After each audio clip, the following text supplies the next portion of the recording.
আসসালামু আলাইকুম রহমতুল্লাহি ওবরকাতু ইন্নাল হামদুলিল্লাহি ওয়াহদাহু ওয়াসসালাতু ওয়াসসালামু আলা মান লা নাবিয়্যা বা'দা আম্মা বা'দ। প্রিয় দর্শক, অনেকের মনে একটি ছোট্ট প্রশ্ন, যে প্রশ্নটা বিভিন্ন সময় আপনারা ইমাম সাহেবদেরকে, খতিব সাহেবদেরকে জিজ্ঞাসা করে থাকেন। সেই প্রশ্নটি হলো যে উমরি কাজা নামাজ আপনারা আদায় করবেন কি আদায় করবেন না, এ নিয়ে আপনাদের মনের মধ্যে একটা সংশয় থাকে। দেখেন, বর্তমান জামানার মধ্যে আমরা যদি দেখতে পাই যে উলামায়ে কেরামদের মধ্যে দুইটা দল রয়েছেন।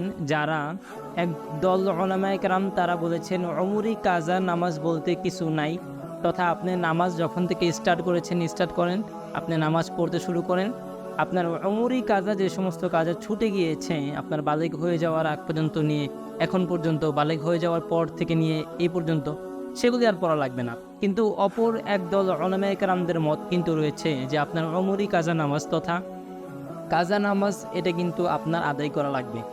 যদি আমরা দেখি যে প্রথম দল যারা রয়েছেন তারা যেহেতু বলেছেন যে উমরি কাজা বলতে কোনো কাজা নামাজ নাই, তাদের দলিলের পক্ষে যদি আমরা যাই তাহলে এটা খুবই ভয়াবহ একটা দলিল।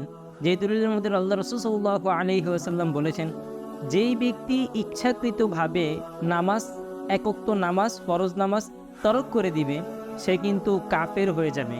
তথা আপনি মুসলমান থাকার পরেও যদি আপনি নামাজকে কাজা করে দেন ইচ্ছাকৃতভাবে, তাহলে কিন্তু আপনি ডিরেক্টলি কাফের হয়ে যাচ্ছেন তাদের বক্তব্য অনুযায়ী। তো কাফের যেহেতু হয়ে যাচ্ছেন, আবার যখন আপনি নামাজ পড়া শুরু করেন আবার কিন্তু আপনি মুসলমান হয়ে যাচ্ছেন। তাহলে আমরা যেটা জানতে পারি যে একজন কাফের থেকে যদি সে মুসলমান হয়, তাহলে কাফের থাকা অবস্থায় তার কোনো কাজা নামাজ বা তার কোনো নামাজের কোনো বিধান নেই, শরীয়তের কোনো বিধান তার উপর নেই। তিনি যখন থেকে মুসলমান হয়েছেন তখন থেকেই কিন্তু তিনি আবার স্টার্ট করা শুরু করবেন।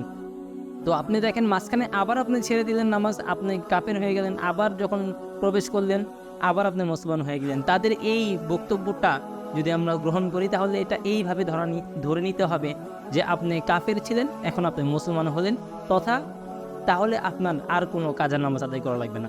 দ্বিতীয়ত যদি আমরা যাই যে আল্লাহ রাসূল সাল্লাল্লাহু আলাইহি ওয়াসাল্লাম তিনি তার জীবদ্দশায় কাজা নামাজ হয়েছে কিনা, অবশ্যই আপনি যদি দেখতে পারেন তাহলে খন্দকের যুদ্ধের মধ্যে দেখেন, বিভিন্ন সময়ে দেখেন আল্লাহ রাসূল সাল্লাল্লাহু আলাইহি ওয়াসাল্লাম সফর করতে গিয়েছেন, সেখানে যদি দেখেন আল্লাহ রাসূল সাল্লাল্লাহু আলাইহি ওয়াসাল্লাম এর এবং সাহাবায়ে কেরাম যারা সেখানে ছিলেন তাদেরও কিন্তু নামাজ ফৌত হয়ে গিয়েছে তথা ছুটে গিয়েছে।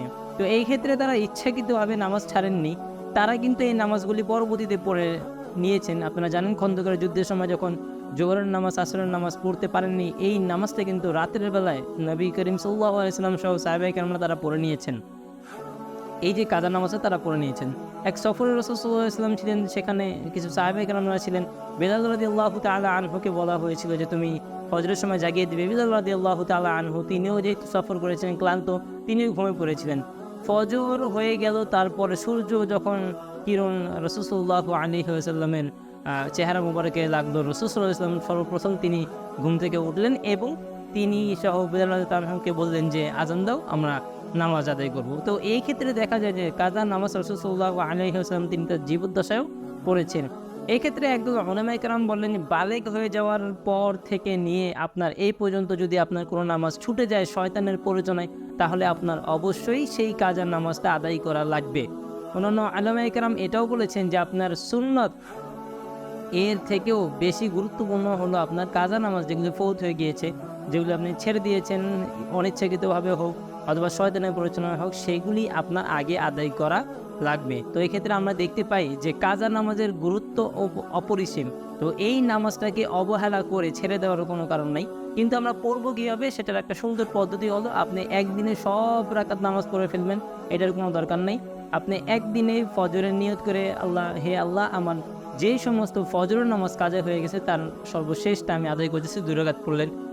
তেমনি হবে জোহর, আসর, মাগরিব, এশা এবং আপনি বিতরের নামাজ যেহেতু ওয়াজিব, এটা আদায় করার পর আল্লাহ পাক রব্বুল আলামিনের কাছে মাফ চাইবেন।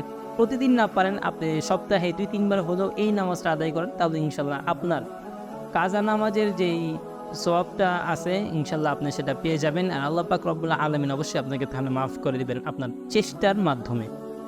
ওমা আলাইনা ইল্লাল বালাগ।